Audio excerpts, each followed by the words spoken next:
नमस्कार, मैं पलक यादव। आप देख रहे हैं न्यूज 24 फर्स्ट एक्सप्रेस। आज की कुछ खास खबरें। मेरठ में माननीय उप मुख्यमंत्री उत्तर प्रदेश ने सर्किट हाउस में की विकास कार्य एवं कानून व्यवस्था की समीक्षा। प्रभारी मंत्री के द्वारा की गई समीक्षा बैठक में दिए गए निर्देशों का 100% अनुपालन सुनिश्चित कराते हुए आख्या की जाए प्रस्तुत केशव प्रसाद मौर्य। विश्वास के साथ विकास करना सरकार की प्राथमिकता। सरकार प्रत्येक वर्ग के विकास हेतु प्रतिबद्धता के साथ कर रही कार्य। स्वच्छता अभियान के अंतर्गत विभागीय अधिकारी पहले एवं अंतिम रविवार को चलाए सफाई अभियान।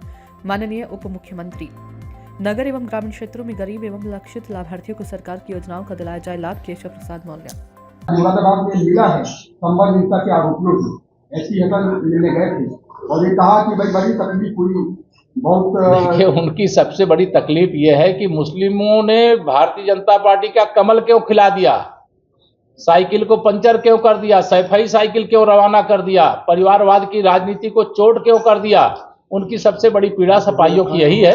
लेकिन अब ये पीड़ा उनको लगातार झेलना पड़ेगा। इनकी पीड़ा और गहरी होगी, इनके जख्म और बढ़ेंगे, क्योंकि सब लोगों ने भाजपा को अपना लिया है, भाजपा की राजनीति को, भाजपा की सत्ता को स्वीकार किया। धन्यवाद। सर, 2 बच्चों के कानून को लेकर बात चल रही थी, लेकिन अब मोहन भागवत खुद कह रहे हैं कि कम से कम 3 बच्चे होने चाहिए। देखिए, राष्ट्रीय स्वयंसेवक संघ के परम पूज्य सरसंघ चालक जी हैं और उनका जो बयान है उस पर मेरी ओर से कोई टिप्पणी की आवश्यकता नहीं है।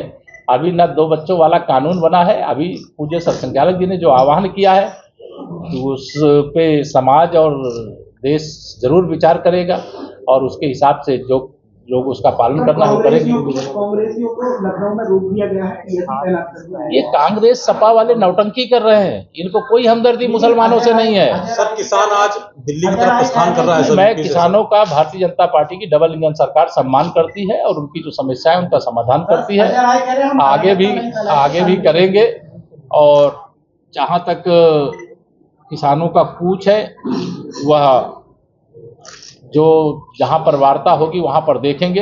लेकिन मैं इतना जरूर कहूंगा कि अभी पिछले दिनों हरियाणा की तरफ से कूच होता था और वह किसान आंदोलन की आड़ में या किसान आंदोलन के पीछे कांग्रेस छिपी हुई थी और जब चुनाव परिणाम आया जो उस आंदोलन को लीड करते थे वह स्वयं चुनाव हार गए थे। और जनता बहुत समझदार है, किसान बहुत समझदार है।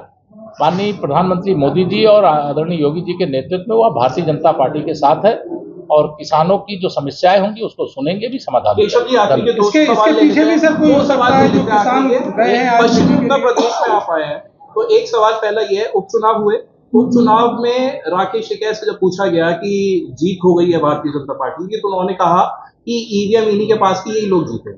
दूसरा सवाल, चंद्रशेखर जिनको उप रावण के नाम से भी जाना गया है, उनकी पार्टी कहीं ना कहीं मजबूती से सामने आ रही है। आने वाले चुनावों में 2027 भारतीय जनता पार्टी के लिए 100 में से 60% वोट हमारा है, 40% में बंटवारा है।